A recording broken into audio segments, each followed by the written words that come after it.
छोटे से गांव में एक बुजुर्ग माँ रहती थी। उसके 5 बेटे थे। कभी यही माँ अकेले इन 5 को गोद में उठाकर चलती थी, कभी खेतों में काम करती थी, कभी खाली पेट रहकर बच्चों का पेट भरती थी। पिता के गुजर जाने के बाद पूरी जिम्मेदारी उसी माँ के कंधों पर आ गई थी। फटे कपड़ों में भी उसने बच्चों को स्कूल भेजा, अपने गहने बेचकर उनकी फीस भरी और खुद बीमार होकर भी अपनों बच्चों के सपनों को जिंदा रखा। समय बीतता गया, 5 बेटे बड़े हो गए। कोई शहर में नौकरी करने लगा और कोई व्यापारी बन गया।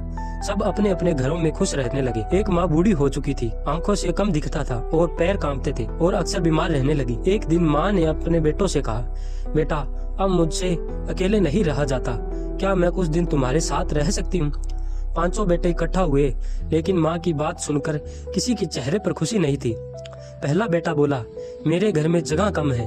और दूसरा बेटा बोला, मेरी पत्नी को परेशानी होती है। और तीसरा बेटा बोला, मेरे बच्चे डिस्टर्ब हो जाएंगे। और चौथा बच्चा बोला, मैं ज्यादा व्यस्त रहता हूँ, इसलिए आपकी देखभाल नहीं कर पाऊंगा। और 5वां बच्चा चुप रहा, लेकिन उसकी चुप्पी भी सहमति नहीं थी। आखिरी फैसला हुआ, माँ हर बेटे के घर एक महीना रहेगी। माँ मुस्कुरा दी और उसके पास कोई और रास्ता नहीं था। लेकिन हर घर में माँ पर बोझ जैसा व्यवहार होने लगा, कहीं खाना कम तो कहीं ताने ज्यादा और कहीं अकेलापन। एक रात माँ अपने पुराने कमरे में बैठी रो रही थी।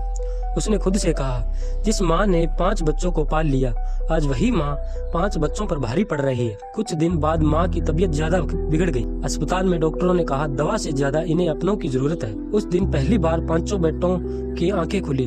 उन्हें एहसास हुआ कि जिस माँ ने कभी बदले में कुछ नहीं मांगा, आज वही माँ बस 2 वक्त का प्यार मांग रही है। सबने मिलकर माँ को अपने पास रखा, लेकिन माँ की आंखों में अब वही चमक नहीं थी। यही कहानी एक सवाल छोड़ जाती है, अगर एक माँ अपने 5 बच्चों को पाल सकती है, तो 5 बच्चे मिलकर एक माँ को क्यों नहीं पाल सकते?